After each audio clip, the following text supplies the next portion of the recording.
morning and welcome to the BBC News at 6. The deadline has passed, but the marathon talks at the Copenhagen Climate Conference are still going on and there's no sign of a deal.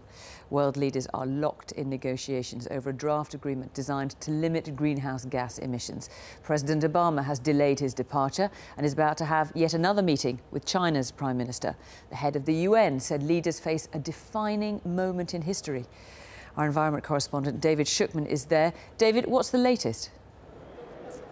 Well, Fiona, the original plan for today was that world leaders would fly in here and sign a new treaty to tackle global warming. Instead, they've been struggling all day simply to try to agree the most basic of statements on what they're even trying to achieve, and there's still no guarantee of the outcome, as I've been finding out during the course of a very long day. This was the moment many have waited years for. An American president joining international negotiations on climate change.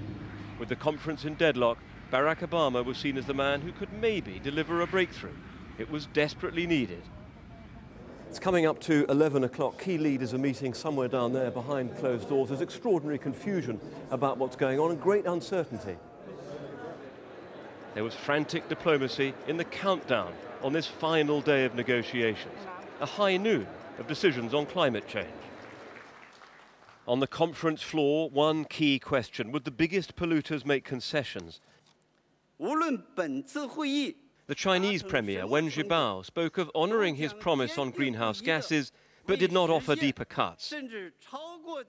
Nor, minutes later, did Mr. Obama. He instead expressed frustration with all the talking. We are ready to get this done today. But there has to be movement on all sides to recognize that it is better for us to act than to talk. It's now 1 o'clock. Many had hoped President Obama would bring something new and concrete to the talks. Didn't quite happen.